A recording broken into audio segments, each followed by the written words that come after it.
নমস্কাৰ আজিৰ ভিডিঅ'ৰ পৰা আমি আৰম্ভ কৰিব লৈছো পৰিৱেশ অধ্যয়ন এনভাইৰনমেন্টাল ষ্টাডিজৰ মোষ্ট ইম্পৰ্টেন্ট টপিকসমূহৰ ডিসকাশন মোৰ নাম অলকেশ কাকতি যোৱা বছৰ হৈ যোৱা টেট পৰীক্ষাসমূহ উত্তীৰ্ণ হ'বলৈ সক্ষম হৈছিলো আজিৰ ভিডিঅ'টোত আমি খুব কম সময়ৰ ভিতৰতে আটাইবোৰ পইণ্টছ ডিসকাশন কৰিবলৈ চেষ্টা কৰিম লগতে ভিডিঅ'ত বহুতখিনি ইনফোগ্ৰাফিক্স ছবি টেবল ব্যৱহাৰ কৰা হৈছে গতিকে আপোনালোকৰ বুজাত সুবিধা হ'ব আশা ৰাখিছো ভিডিঅ'টো শেষলৈকে চাই থাকিব লগতে আপুনি যদি লব বিচাৰিছে এলপি টেটৰ মেথছৰ সিলেবাসৰ ফুল কোৰ্স সম্পূৰ্ণ ভিডিও লগতে পিডিএফ both ভিডিও প্লাস পিডিএফৰ কোৰ্স যোগাযোগ কৰিব পাৰে ডেসক্ৰিপচনত হোৱাটসএপ নম্বৰ দিয়া থাকিব যিসকলে মেথছত কিছু দুৰ্বল বুলি নিজকে ভাবে তেওঁলোকেও কোৰ্সটো লৈ ফেলে উপকৃত হ'ব পাৰে ভিডিওসমূহ চাওক সুন্দৰকৈ বুজি এক্সামত স্কোৰ কৰক আৰু যিসকলে অলৰেডি পঢ়ি উঠিলে তেওঁলোকেও সেই কোৰ্সটোত যিসমূহ আমি এমসিকিউ কোয়েশ্চন ব্যৱহাৰ কৰিছো সেই কোয়েশ্চনখিনিৰ প্ৰেক্টিস কৰিম বুলি ভাবিও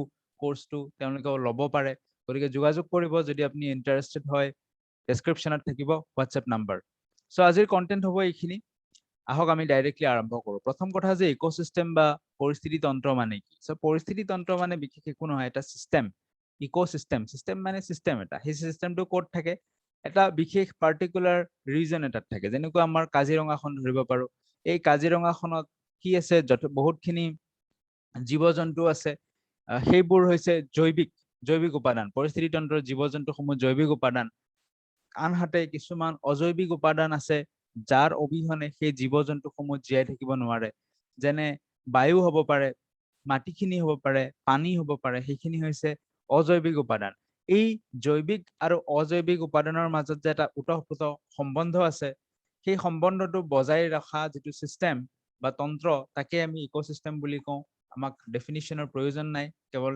জানিলেই হ'ল যে ইকোসিস্টেম এটাত কি থাকে জৈৱিক আৰু অজৈৱিক দুইটা উপাদান থাকে আৰু ইহঁতৰ পৰস্পৰ নিৰ্ভৰশীলতা ইন্টাৰডিপেন্ডেন্স বিটুইন বায়োটিক এন্ড এবায়োটিক কম্পোনেন্টস বা যি ওতঃপ্ৰোত সম্বন্ধ তাকে আমি ইকোসিস্টেম বুলি কওঁ উদাহৰণ স্বৰূপে আমি পণ্ড ইকোসিস্টেমৰ কথা ল'ব পাৰো এটা পুখুৰীটো বহুতখিনি কি থাকে সৰু মাছ থাকিব ডাঙৰ মাছ থাকিব হেলাই থাকিব লগতে পানীখিনি থাকিব এই আটাইবোৰৰ মাজত যি ওতঃপ্ৰোত সম্বন্ধ এটোৱে আনটোৰ ওপৰত পৰস্পৰ নিৰ্ভৰশীলতা হেতুৱে হৈছে ইকোসিস্টেম বা আমি ফৰেষ্ট বা বননি এখনৰ কথাও ক'ব পাৰো এইবোৰে হৈছে ইকোসিস্টেমৰ উদাহৰণ এতিয়া বায়োটিক কম্পোনেন্টস কি অল লিভিং বিংছ যিমানবোৰ তাত জীৱ আছে সৰু মাছ ডাঙৰ মাছ কাজিৰঙাখনৰ কথা ক'লে হৰিণাৰ পৰা বাঘৰ পৰা আটাইবোৰ জীৱ সৰু জীৱই হওক ডাঙৰ জীৱই হওক আটাইবোৰ জীৱসমূহ হৈছে জৈৱিক উপাদান বা বায়োটিক কম্পোনেন্টস আনহাতে অজৈৱিক উপাদান কিছুমানৰ উদাহৰণ টেম্পাৰেচাৰ উষ্ণতাও এটা ডাঙৰ কাৰক যেটোৰ ওপৰত সেই জীৱসমূহ বৰ্তি থাকিব পাৰে ৰেইনফল বৃষ্টিপাত কিমানখিনি বৃষ্টিপাত হ'ব নহ'ব এটা ডাঙৰ কাৰক উইণ্ড বতাহ সয়েল মানে হৈছে মাটি মিনাৰেলছ মানে হৈছে খনিজ লৱণ হ'ব পাৰে বা এনেও খনিজ ঠিক আছে এই আটাইবোৰ হৈছে এবায়োটিক কম্পোনেন্টস আৰু জীৱ-জন্তুসমূহ হৈছে বায়োটিক কম্পোনেন্টস মনত ৰাখিব উদাহৰণৰ পৰা আপোনাক প্ৰশ্ন দি দিব পাৰে যে তলৰ কোনটো এটা এবায়োটিক কম্পোনেন্ট নহয় যদি ওয়াটাৰ পানী দি দিয়ে নিজে চিন্তা কৰক যে ওয়াটাৰটো এটা বায়োটিক কম্পোনেন্ট নে এবায়োটিক কম্পোনেন্ট ডেফিনেটলি ওয়াটাৰ এটা কি হ'ব অজৈৱিক বা এবায়োটিক কম্পোনেন্ট হ'ব পানী কোনো জীৱ নহয় ই এবায়োটিক বা অজৈৱিক উপাদান হ'ব লগতে ইকোসিস্টেম দুই ধৰণৰ থাকিব পাৰে কিছুমান প্ৰাকৃতিক বা নেচাৰেল আৰু কিছুমান মানৱ সৃষ্ট বা কৃত্ৰিম মেন মেড অৰ আৰ্টিফিশিয়াল যদি আমি ফৰেষ্ট বননিখনৰ কথা কওঁ কাজিৰঙাখনৰ কথা কওঁ এটো হৈছে প্ৰাকৃতিক ইকোসিস্টেম প্ৰাকৃতিক পৰিস্থিতি তন্ত্ৰ পুখুৰী আগৰ যিবোৰ পুখুৰী আছিল এতিয়া বাৰু মানুহেও খান্দিবলৈ লৈছে বা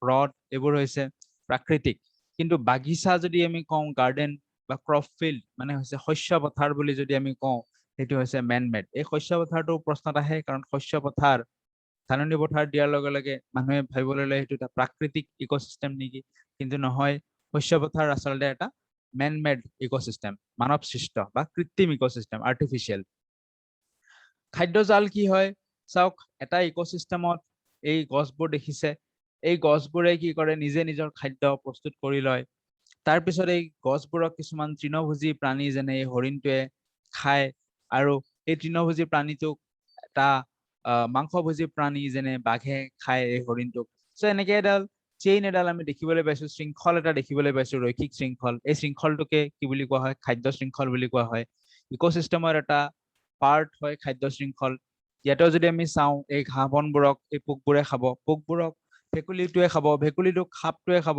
আৰু এই সাপটোক হয়তো ঈগল চৰাই বা তেনেকুৱা কিবা চৰাই কি কৰিব খাব। এইটো যদি আমি চাওঁ এটা পণ্ড ইক'চিষ্টেম বুলি ক'ব পাৰো ইয়াক, বা ৰিভাৰ ইক'চিষ্টেম। কিছুমান গছ আছে, ইহঁতক হয়তো কেঁকোৰা জাতীয় এইবোৰে খাব, ইহঁতক আকৌ এই পোকবোৰক মাছে খাব, মাছক আকৌ বগলীয়ে খাব। এই ৰৈখিক যি এটা গঠন সৃষ্টি হৈছে এইটোৱে হৈছে ফুড চেইন। তাৰপিছত এই ফুড চেইনত যোনবোৰ জীৱ আমি দেখিবলৈ পাইছো, যেনে গছ-গছনি এক ধৰণৰ, তাৰপিছত আহি গ'ল হৰিণ, তাৰপিছত আহি গ'ল বাঘ।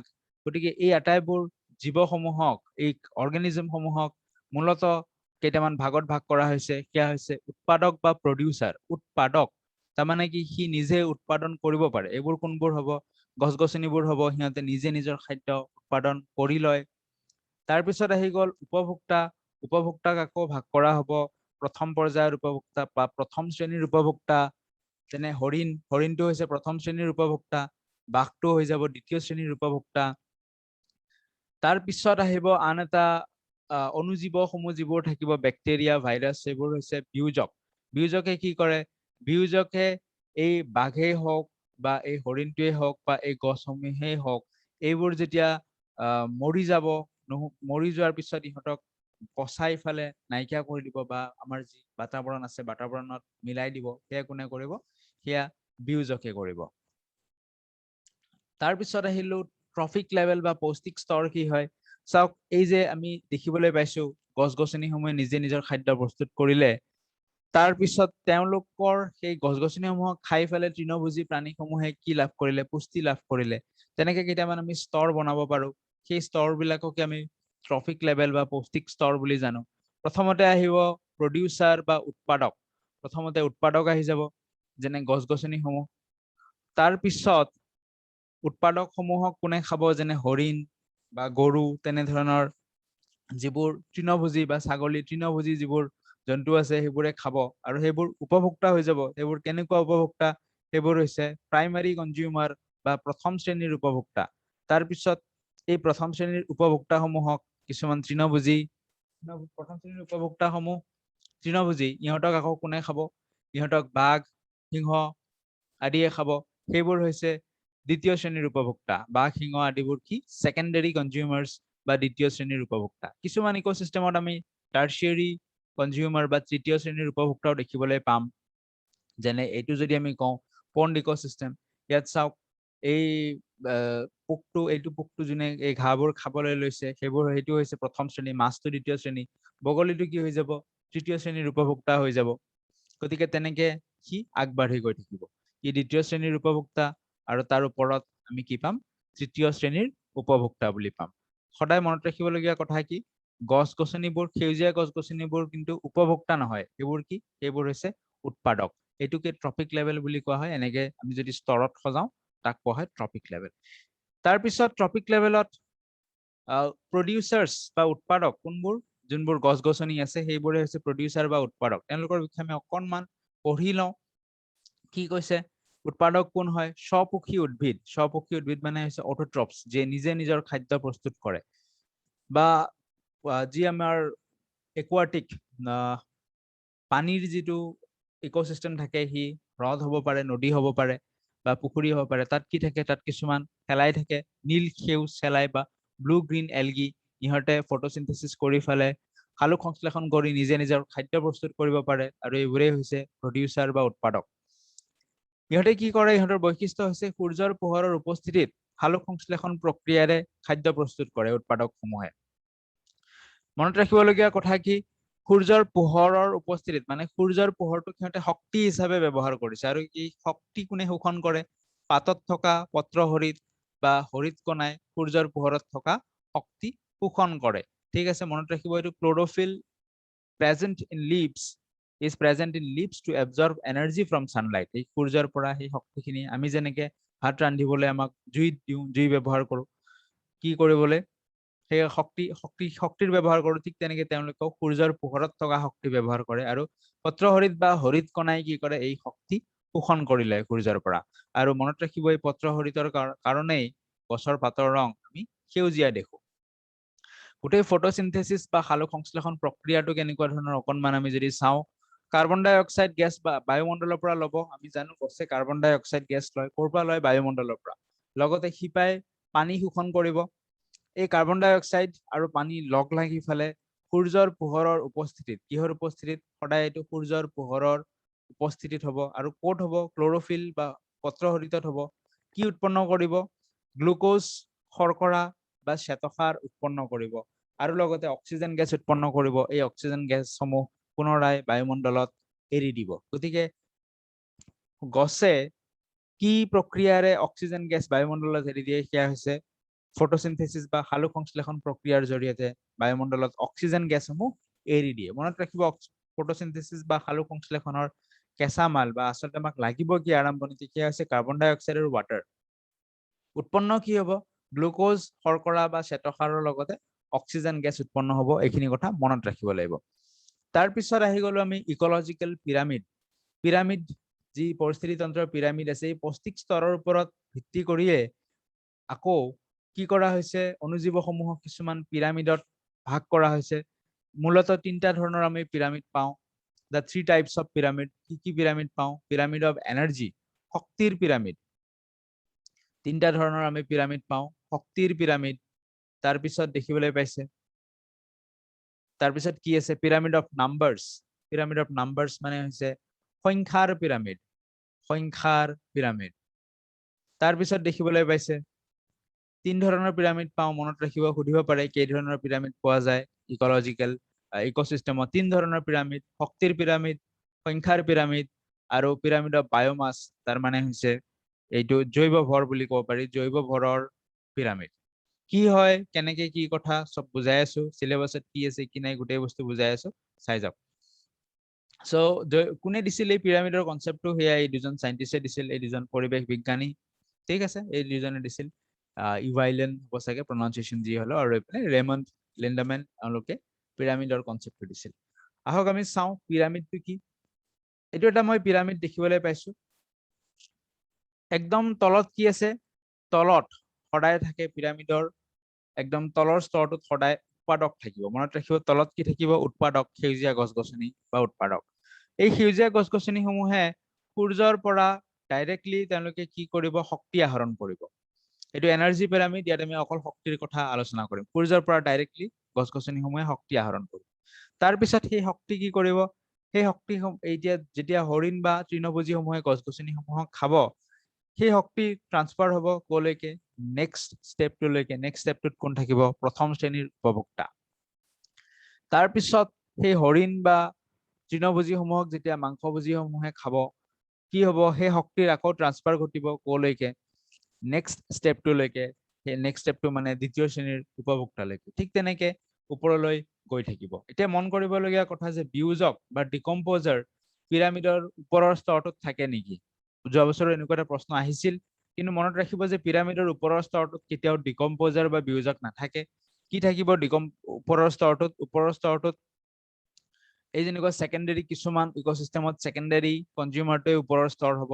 যদি আমি চাওঁ যে ঘাঁহক হৰিণে খালে হৰিণক বাঘে খালে গতিকে ওপৰত বাঘটোৱে থাকি যাব কিন্তু যদি সেকেন্ডাৰী ই কনজিউমাৰ হ'ব কিন্তু যদি আমি একুৱাটিক চাওঁ এই ঘাঁহখিনিক কিছুমান পোকখিনিক মাছক বগলীয়ে তেতিয়া এইটো হৈ গ'ল আমাৰ টাৰ্চিয়াৰী কনজিউমাৰ বা তৃতীয় শ্ৰেণীৰ উপভোক্তাটোৱে হ'ব টপ লেভেলত থাকিব টপ লেভেলত সদায় উপভোক্তাই থাকে বিয়োজক নাথাকে সেইটো কথা মনত ৰাখিব কাৰণ বিয়োজকে কি কৰে বিয়োজকে পচন ঘটায় যেতিয়া গছ-গছনিবোৰ মৰি যাব প্ৰাইমাৰী প্ৰডিউচাৰ সিহঁতকো বিয়োজকে পচন ঘটাব যেতিয়া তৃণভোজী বা প্ৰথম শ্ৰেণীৰ উপভোক্তা হৰিণাটো মৰিব সিহঁতকো কি কৰিব বিয়োজকে পচন ঘটাব বিয়োজকৰ বিষয়ে জাস্ট এনেকে মনত ৰাখক যে বিয়োজকে কি কৰে জটিল যৌগসমূহক সৰলীকৃত কৰে সেই লাইনটো মনত ৰাখক কি কৰে সিহঁতে ব্ৰেক্স ডাউন ভাঙি ফেলে জটিল যৌগসমূহক ভাঙি ফেলে সৰলীকৃত কৰে বুলি লাইনটো মনত ৰাখিব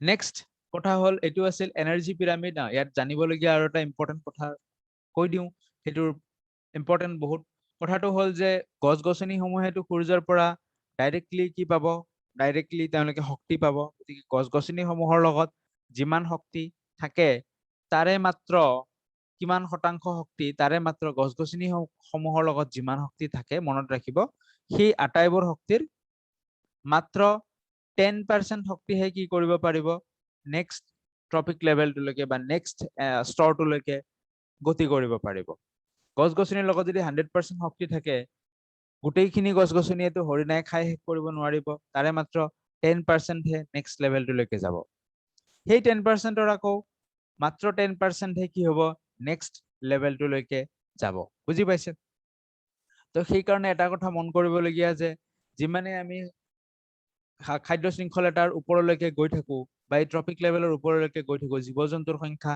কমি আহি থাকে যিমানবোৰ আমাৰ গছ-গছনি আছে সিমানবোৰ কিন্তু আমাৰ তৃণভোজী নাই বা আমি কাজিৰঙাখনত যদি চাব যাওঁ যিমানবোৰ তৃণভোজী থাকিব সিমানবোৰ কিন্তু সেই তৃণভোজীসমূহক ভক্ষণ কৰিব পৰা আমাৰ লগত মাংসভোজী নাই বুজি পাইছে গতিকে ট্ৰপিক লেভেলত বা এনাৰ্জি পিৰামিডত যিমানে ওপৰলৈ গৈ থাকিব কি হ'ব সেই এনাৰ্জি কমি কমি আহি থাকিব আৰু লগতে সেই জীৱ-জন্তুৰ সংখ্যা কি হ'ব সংখ্যাও কমি কমি আহি থাকিব ওপৰৰ লেভেলত থকা জীৱ-জন্তুৰ সংখ্যা কমি কমি আহি থাকিব গতিকে পিৰামিড অফ এনাৰ্জি বুজি পালে পিৰামিড অফ এনাৰ্জি কি হয় যে শক্তি ওপৰলৈকে ক্ৰমে কমি কমি আহি থাকে নেক্সট হৈছে pyramid of numbers pyramid of নাম্বাৰছৰ কথাও মই কৈয়ে দিলো পিৰামিড অফ নাম্বাৰছও বেলেগ একো নহয় যে যিমানবোৰ গছ-গছনি তলত থাকিব ওপৰৰ লেভেলবোৰত গছ-গছনিৰ সংখ্যা কি হ'ব গছ-গছনিৰ সংখ্যা ওপৰৰ গছ-গছনি নহয় গছ-গছনি যথেষ্ট থাকিব কিন্তু গছ-গছনিক ভক্ষণ কৰিব কোনে হৰিণাৰ সংখ্যা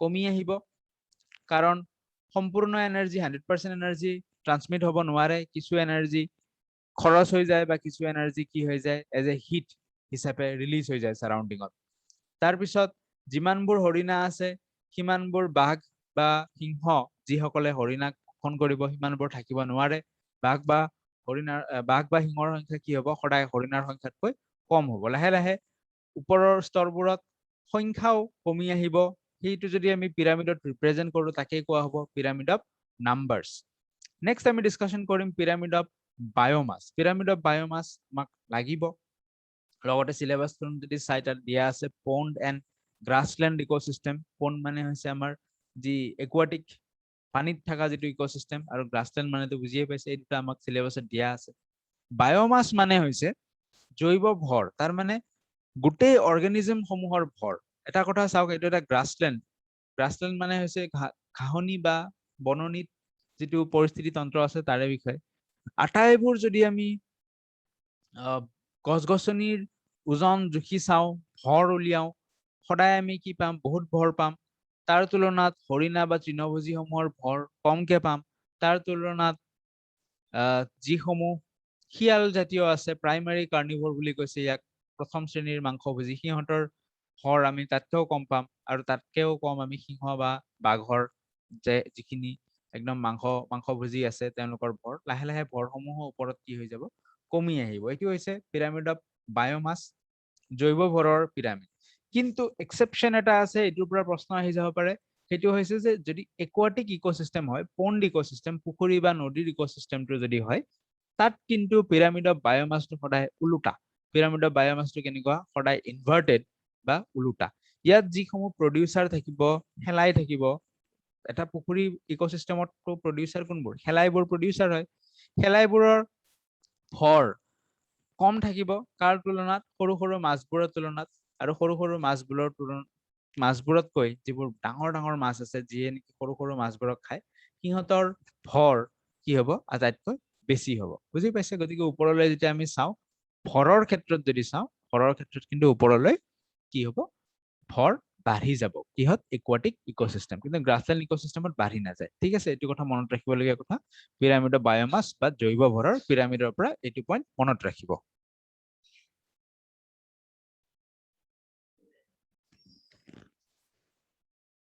নেক্সট কেইটামান ইম্পৰ্টেন্ট পইণ্ট অলৰেডি আমি ডিসকাস কৰিলো মই কৈছিলো আপোনাক প্ৰতিটো স্তৰৰ ওপৰলৈকে মাত্ৰ 10% শক্তিহে কি হৈ যায় এনাৰ্জি 10% এনাৰ্জি ট্ৰান্সফাৰ হৈ যায় এইটো কোনে কৈছিল ৰেমণ্ড লিন্ডামেনে কৈছিল এইটো কথা তাৰ পিছত pyramid of energy and pyramid of number is always upright মানে হৈছে সিধা এইটো পিৰামিড অফ এনাৰ্জি দেখিবলৈ পাইছে যেনেকে স্তৰটো গৈছে ওপৰত সিধাকে এনেকে ওপৰ ফালে জুঙা হৈ গৈছে পিৰামিড অফ নাম্বাৰছ, পিৰামিডৰ সংখ্যা এনেকৈ জোঙা হৈ যাই থাকিব। কিন্তু যদি আমি পিৰামিড অফ বায়োমাছৰ কথা ডিছকাছ কৰোঁ, গ্ৰাছলেণ্ড ইক'চিষ্টেমৰ ক্ষেত্ৰত সেইটো আপৰাইট হয়, ওপৰৰ ফালে জোঙা হৈ যাব। কিন্তু একুৱাটিক বা পণ্ড ইক'চিষ্টেমৰ ক্ষেত্ৰত কি হ'ব, সি ইনভাৰ্টেড হ'ব। এই দেখিছে তলৰ ফালেহে জোঙা হৈছে, সি ওলোটা হৈ যাব একুৱাটিক। কোনটো পিৰামিড? অকল পিৰামিড অফ বায়োমাছ। বাকী পিৰামিড অফ নাম্বাৰ আৰু পিৰামিড অফ এনাৰ্জি কিন্তু একেই থাকিব। তাৰপিছত কি কৈছে, এইটো পইণ্টটো আমি ডিছকাছ কৰিলো, there are generally a greater number of individuals at lower trophic level. আমি যদি ট্ৰপিক লেভেলৰ তলৰ ফালে ডিছকাছ কৰোঁ, তলৰ ফালে কি থাকিব, নাম্বাৰ, ইণ্ডিভিজুৱেলৰ নাম্বাৰ, তাৰমানে হৈছে গছ-গছনি থাকে তলত, গছ-গছনিখিনিৰ সংখ্যা যথেষ্ট বেছি হ'ব। নেক্সট, হৰিণাখিনিৰ সংখ্যা এই বাঘ বা সিংহৰ সংখ্যাতকে বহুতখিনি বেছি হ'ব। সেইটোৱে কৈছে লোৱাৰ ট্ৰপিক লেভেলত নাম্বাৰ আটাইতকৈ বেছি থাকে। লগতে কি কৈছে, the greatest number is of the producer. Producer মানে হৈছে যিখিনি উৎপাদক, গছ-গছনিসমূহৰ সংখ্যাটো আটাইতকৈ বেছি। এইটো পইণ্টৰ পৰা যোৱা বছৰ আহিছিল প্ৰশ্ন। The flow of energy in pyramids is always unidirectional. যিটো আমি এই এনাৰ্জি ফ্ল'টো দেখিলো এনাৰ্জি পিৰামিডৰ ডায়েগ্ৰামত, সেইটো সদায় ওপৰ ফালে ফ্ল' হৈছে, অলৱেজ ইউনিডাইৰেকশ্যনেল হৈছে।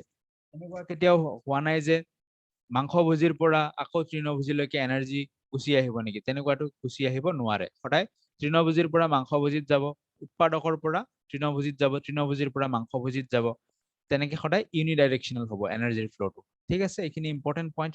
খাদ্য জাল কি হয়, আমিতো ওপৰত খাদ্য শৃংখল আলোচনা কৰিলো যে এটা এনটোক খায়, কিন্তু দেখা গৈছে যে কেতিয়াবা এটা বস্তুক দুজনে খাব পাৰে।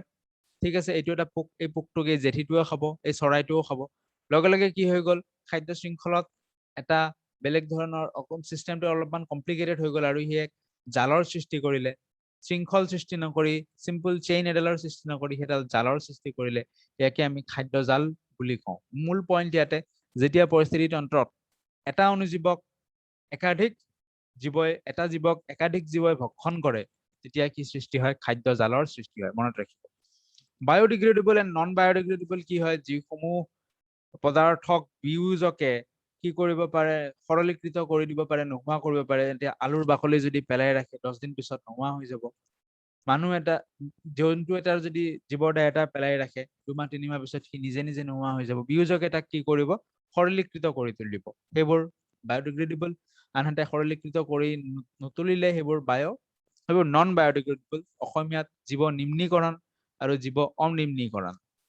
অনিম্নীকৰণৰ উদাহৰণ যেনেকে ডিডিটি আমি ব্যৱহাৰ কৰোঁ, ডিডিটি, পেষ্টিচাইড বুলি যিবোৰ কয়, পেষ্টিচাইড, ইনচেক্টিচাইড, তাৰমানে সাৰসমূহ যিবোৰ আছে, সাৰ, কীটনাশক, সেই আটাইবোৰ হৈছে জীৱ অনিম্নীকৰণ। সিহঁতক বিয়োজকে পচন ঘটাব নোৱাৰে, সেইসমূহ পৰিৱেশত থাকি যায় আৰু পৰিৱেশৰ বিনষ্ট কৰে। প্লাষ্টিকো হ'ব পাৰে, প্লাষ্টিকো কি হয়, জীৱ অনিম্নীকৰণৰ উদাহৰণ। বায়োমেগনিফিকেশ্যনৰ ওপৰত আহিছিল যোৱা বছৰ প্ৰশ্ন। কি আছিল কি হয় বায়োমেগনিফিকেশ্যন? এটা কথা চিন্তা কৰক যে গছ-গছনিসমূহক ছাগলীটোৱে খালে, ছাগলীটোক মানুহে খালে, ঠিক আছে, এইটো এটা ইক'চিষ্টেম। এই ক্ষেত্ৰত গছ-গছনিসমূহক মানুহে ডাইৰেক্ট খালে। গছ-গছনিসমূহত আমি যদি কিছুমান ৰাসায়নিক সাৰ প্ৰয়োগ কৰোঁ, সেই ৰাসায়নিক সাৰসমূহ লাহে লাহে কি হ'ব, ইক'চিষ্টেমটোৰ জৰিয়তে ৰাসায়নিক সাৰ বা ৰাসায়নিক যিবোৰ অপকাৰী কেমিকেলছ আছে, সেইবোৰ ইক'চিষ্টেমটোৰ জৰিয়তে প্ৰথমতে এই ছাগলীটোৰ দেহত যাব। ছাগলীটো আমি ভক্ষণ কৰিলে মানুহৰ দেহত যাব। গতিকে গৈ ফালে মানুহৰ দেহত কি হ'ব, এইবোৰ একিউমুলেট, জমা হ'বলৈ আৰম্ভ কৰিব আৰু মানুহক কি কৰিব, অনিষ্ট কৰিব। এইটোৱে হৈছে বায়োমেগনিফিকেশ্যন। ইয়াত হাৰ্মফুল কেমিকেলছ, যিবোৰ অপকাৰী ৰাসায়নিক পদাৰ্থ আছে, সেইবোৰ মানৱ দেহত বা ইক'চিষ্টেম এটাৰ যিবোৰ ওপৰৰ স্তৰৰ যোনবোৰ জীৱ আছে, সিহঁতৰ দেহত কি হৈ যায়, জমা হ'বলৈ আৰম্ভ কৰে। সেইটোৱে হৈছে বায়োমেগনিফিকেশ্যন। লাইনটো এবাৰ পঢ়ি দিওঁ। As human beings occupy the top level of any food chain. মানুহকতো আকৌ কোনেও ডাইৰেক্টলি নাখায়, গতিকে যিকোনো এটা ফুড চেইনৰ হিউমেন বিং ক'ত থাকিব, টপ লেভেলত থাকিব। গেটছ কি কৈছে, the maximum concentration of harmful chemicals. গতিকে হাৰ্মফুল কেমিকেল যদি ইয়াতে গছ-গছনিত পৰে, বা এই ব্ৰইলাৰ মাংসবোৰ যিবোৰ খাওঁ তাত যদি হাৰ্মফুল কেমিকেলছ পৰে, সেইবোৰ আল্টিমেটলি গৈ ফালে মানৱ দেহত একিউমুলেট হ'ব আৰম্ভ কৰিব। দিছ ফিনমিনন ইজ নউন এজ বায়োলজিকেল মেগনিফিকেশ্যন, বা অসমীয়াত ইয়াক জৈৱিক বিবৰ্ধক বুলি কোৱা হয়। লাষ্ট টপিকলৈকে মুভ কৰিছো, ওজন লেয়াৰ। যোৱা বছৰ আহিছিল প্ৰশ্ন, ওজন লেয়াৰ ক'ত পোৱা যায়? তেনেকুৱা ধৰণৰ এটা প্ৰশ্ন আহিছিল, আমি চাম। লগতে আমি ডিসকাস কৰো যে ওজনে আমাৰ কি সুবিধা কৰে। মনত ৰাখিব যে ওজন জেনাৰেলি এটা পয়জনাছ গেছ হয়। ওজনৰ ৰাসায়নিক সংকেত হৈছে O3 আৰু লগতে ওজন হৈছে এটা পয়জনাছ বিষাক্ত গেছ। কিন্তু ওজনৰ আকৌ এটা ভাল গুণ আছে, সেই ভাল গুণটো কি? এইটো আমাৰ পৃথিৱীৰ ওপৰত বায়ুমণ্ডলত ওজনৰ এটা তৰপ সৃষ্টি কৰিছে ওজনে। সেই ওজনৰ তৰপটো যেতিয়া সূৰ্যৰ পৰা ইউভি ৰেজ আল্ট্ৰাভায়োলেট ৰেজ আহিব খোজে, ওজনে কি কৰে? ওজনে তাক শোষণ কৰি ৰাখি থৈ দিয়ে আৰু পৃথিৱীলৈকে সেই আল্ট্ৰাভায়োলেট ৰেজ আহাত বাধা প্ৰদান। গতিকে কিন্তু যিবোৰ গ্ৰীণ হাউচ গেছেছ আছে, CFC হওক, ক্ল'ৰ'ফ্ল'ৰ কাৰ্বন আৰু তেনেকুৱা ধৰণৰ গ্ৰীণ হাউচ গেছসমূহৰ অত্যাধিক ব্যৱহাৰে এই ওজন লেয়াৰটো কি কৰি তুলিছে? পাতল কৰি তুলিছে, ডিপ্লিট কৰি তুলিছে। সেয়া পৃথিৱীৰ কাৰণে এক ভয়ংকৰ অশনি সংকেত। বাৰু যি নহওক, সো আমি ফাইনেল টপিক লৈকে আহিছো। ফাইনেল টপিক হৈছে লেয়াৰ্স অফ এটমস্ফিয়াৰ। যোৱা বছৰ আহিছিল প্ৰশ্ন।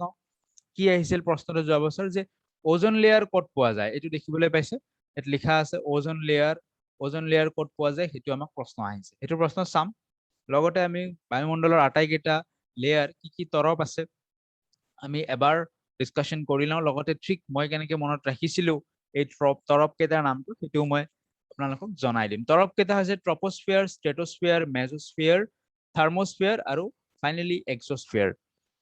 সো মই এনেকে মনত ৰাখিছিলো, আপোনালোকৰ কামত আহে নে নাই নাজানো, মোৰ কামত আহিছিল যথেষ্ট। সেইটো সময়ত মই মনত ৰাখিছিলো কি বুলি, যে 3 স্বৰ মাৰি গৰম হাৱা বাহিৰ কৰি দিম। 3 স্বৰ মাৰি, 3 মানে হৈছে ট্ৰপো, স্বৰ মানে হৈছে এছ মানে স্বৰ, এছ মানে ষ্ট্ৰেটো, মাৰি মানে হৈছে মেছো, আৰু গৰম মানে আমি জানো থাৰ্মো মানে কি? গৰম। থাৰ্মো ৱৰ্ডটোৰ মিনিংটো হৈছে গৰম, গতিকে থাৰ্মোস্ফিয়াৰ গৰম।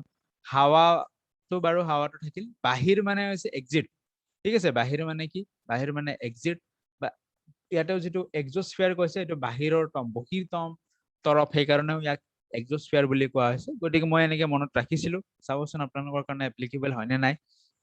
আৰু যি নহওক, সো ট্ৰপোস্ফিয়াৰ ক'লৈকে পোৱা যায়? ট্ৰপোস্ফিয়াৰ এভাৰেজ হাইট 13 কিলোমিটাৰ বুলি কৈছে। চাওক, এই কিলোমিটাৰটো 10খন কিতাপ চালে 10খনতে বেলেগ বেলেগ পাব, কাৰণ বায়ুমণ্ডলৰ তৰপটো এনেকুৱা নহয় যে ইমান ফিক্সড তৰপ নহয় যে 13 কিলোমিটাৰলৈকে থাকিব। কৰবাত 16 পাব, কৰবাত 11ও পাব পাৰে। থুলমূলকে 13, 14, 15, 16 ইমান কিলোমিটাৰলৈকে ট্ৰপোস্ফিয়াৰ পোৱা যায়।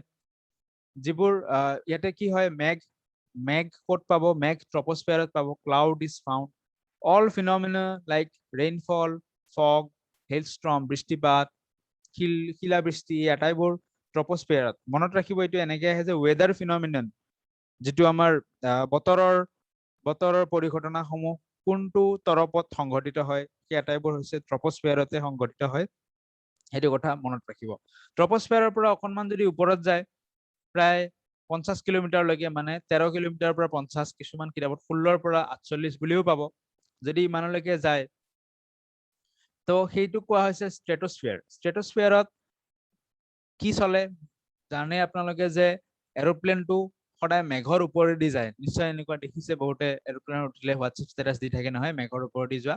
সো এৰোপ্লেন মেঘৰ ওপৰেদি যায়, গতিকে মেঘ ক'ত পাইছিলো আমি? ট্ৰপোস্ফিয়াৰ। ষ্ট্ৰেটোস্ফিয়াৰত এৰোপ্লেন চলিব। কি চলে ইয়াতে? Ideal for aeroplane. আৰু ইয়াতে কোনো ধৰণৰ ফ্ৰী ফ্ৰম ক্লাউডছ, মেঘ পোৱা নাযায়, এণ্ড এছ'চিয়েটেড ৱেডাৰ ফিনমিনা, এইবোৰ পোৱা নাযায়। Free from clouds and weather phenomena, এইবোৰ পোৱা নাযায়।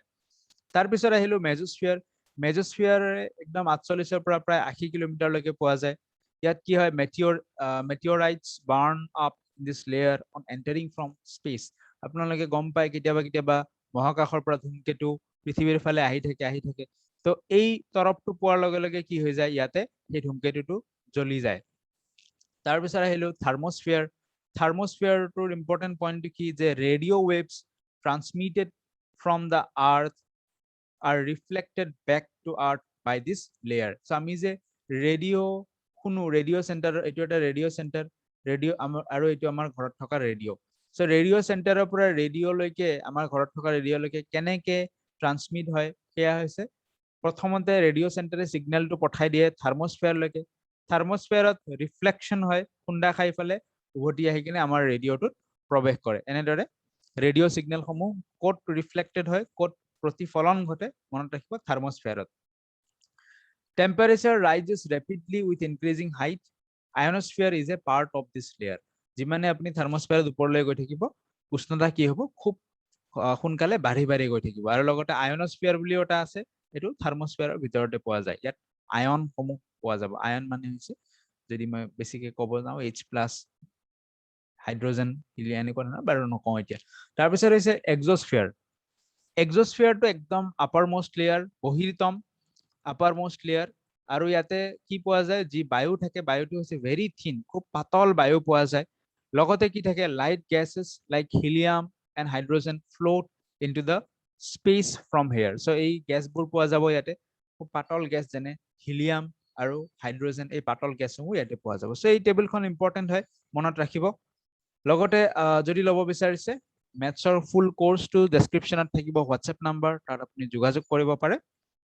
সো আজিৰ ভিডিঅ'ত এইখিনি আছিল। ভাল লাগিলে ডেফিনেটলি কৰিব, লাইক শ্বেয়াৰ সাবস্ক্ৰাইব শ্বেয়াৰ কৰক, অকণমান চেনেলটো গ্ৰ' হোৱাত আমাক সহায় কৰক। আহিবলগীয়া দিনকেইটাত আমি আকৌ ভাল ভাল ভিডিঅ' লৈ আহিম। থেংক ইউ সো মাচ। ইয়াতে আজিৰ ভিডিঅ'টো আমি এণ্ড কৰিছোঁ।